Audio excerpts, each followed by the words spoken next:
Press conference இதுதான். எனக்கு இவ்வளோ நாளாக நிறைய பேர் எனக்கு பர்சனலாகவே தெரியும் இங்கே இருக்கவங்கள. நிற்கலாமா? தேங்க்ஸ்.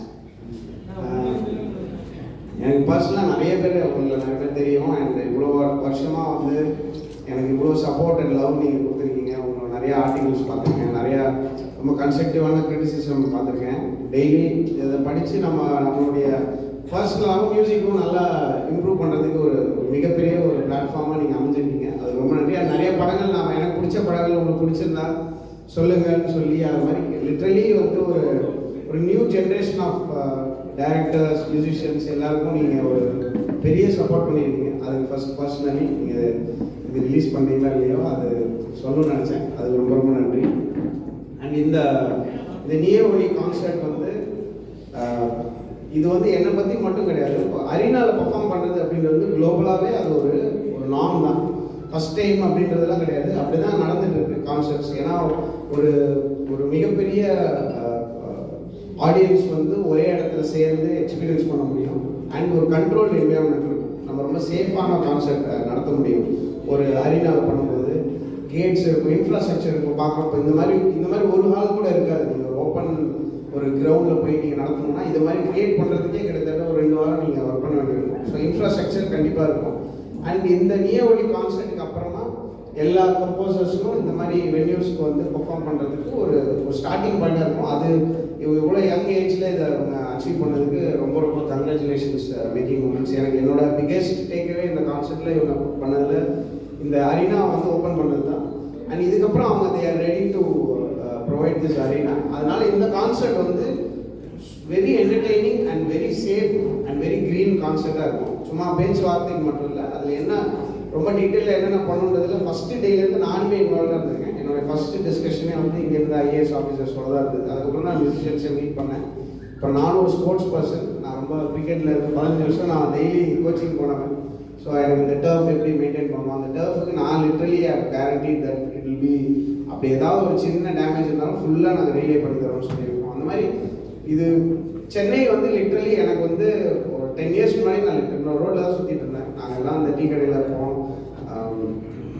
உங்களுக்கு தெரியும், சாலிகிராமத்தில் வந்து கஷ்டப்படுற ஒரு ஃபிலிம் ஸ்பேஸில் வரணும்னு கஷ்டப்பட்டு ஓடிட்டு இருக்கிற ஒருத்தனாக தான் இருந்தேன். அண்ட் இவ்வளோ பெரிய பிளாட்ஃபார்ம் எனக்கு வந்து லிட்ரலி தமிழ்நாட்டு மக்கள், இந்த உலகம் ஃபுல்லாக இருக்கிற தமிழ் மக்களும் அண்ட் சென்னை எனக்கு வந்து ஒரு ஹோமாக மாறி இருக்கேன். அண்ட் இங்கே இருக்கிற ப்ரொடியூசர்ஸ், அப்புறம் இங்கே இருக்கிற ஃபில்ம் மேக்கர்ஸ்லாம் லிட்ரலி நான் இப்போ சாப்பிட்டுட்டு இருக்கிறது வந்து அவங்களுடைய பிளெஸிங்கில் தான். ஸோ அதுக்கு வந்து எனக்கு இப்போ சென்னை ஷோ வந்து வேற ஒரு கனெக்ஷன் இருக்குது. எனக்கு சென்னை ஷோ வந்து வெறும் ஒரு மானிட்டரி எக்ஸசைஸாக நான் எங்களுக்கு எவ்வளோ உங்கள் மேலே ஒரு லவ் இருக்குன்றதை காட்டுறதுக்கு எங்களுக்கு கிடைச்ச ஒரு முதல் சான்ஸ்ன்னு நினைக்கிறேன். எங்களோட ஃபுல் டீமுக்கு கிரேசியாக நாங்கள் ரிஹர்ஸ் பண்ணியிருக்கோம். வர எல்லாருடைய, அதாவது ஃபஸ்ட்டு 2வதாக நான் பேசுனது டெக் டீமில் வந்து ஒரு எனி ஆடிட்டோரியம்லேயோ ஒரு ஆம்ஃபி தியேட்டர் எடுத்திங்கன்னா எல்லா இடத்துலையும் ஒரே இம்பேக்ட் இருக்காது. சவுண்டுக்கும் விஷுவலுக்கும் இருக்கிறதே லீஸ்ட் இம்பேக்ட் இருக்க போகிற இடம் எதுன்னு ஃபிக்ஸ் பண்ணி அவங்களுக்கு என்ன எக்ஸ்பீரியன்ஸ் கிடைக்குன்றது தான் நாங்கள் ஃபஸ்ட்டு செலக்ட் பண்ணி அங்கேருந்து தான் ரிவர்ஸில் ஒர்க் பண்ணோம். அஃப்கோர்ஸ் ஃப்ரெண்டில் இருக்கிறவங்களுக்கு வந்து ரொம்ப நல்ல எக்ஸ்பீரியன்ஸ் கிடைக்கும்னு நமக்கு தெரியும். ஸோ இந்த மாதிரி அதுக்கு ஹேண்ட்ஸான நானுமே அதில் இன்வால்வ் ஆகியிருக்கேன் முதல் ஸ்டெப்பில் இருந்து. Especially in terms of safety to the audience. அவங்க ஹாப்பியாக இருக்கணும்னா சேஃபாக இருக்கணும். அண்ட் அதே சமயம் வந்து பேசிக் ஆக்சஸ் இருக்கணும். இப்போ நாங்கள் ஜாப்னாவில் ஷோ பண்ணும்போது ஒரு 280 டாய்லெட்ஸ் எரெக்ட் பண்ணோம். ரொம்ப டஃப். அது கொலம்போல இருந்து நீங்கள் ஜாஃப்னாக்கு வந்து மெட்டீரியல்ஸ் மூவ் பண்ணுறது லிட்டரலி இம்பாசிபிள்.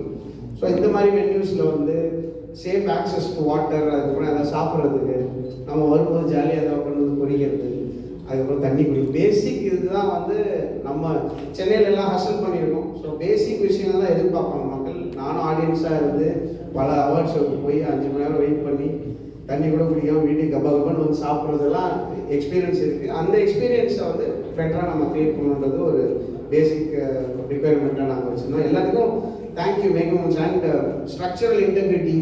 இப்போ வந்து ஒரு ஷோனா வந்து உட்காந்து வெறுமா பார்க்க மாட்டாங்க. திடீர்னு நிறைய இடத்துல வந்து ஹை மூமெண்ட்ஸ் இருக்கும். அஃப்கோர்ஸ் ஒரு ஃபுட்பால்னா கோல் போடும்போது ஒரு ஹை மூமெண்ட் இருக்கும். அப்போ அந்த ஸ்டேடியமில் இருக்கிற ஒரு 15-20,000 பேர் சேர்ந்து குதிப்பாங்க. அது ஸ்ட்ரக்சரல் இன்டெகிரிட்டி பார்க்கணும். ஸ்டேடியமில் வந்து இவங்க லிட்ரலி சேஃப்டிக்காக literally let go of tens of thousands of tickets.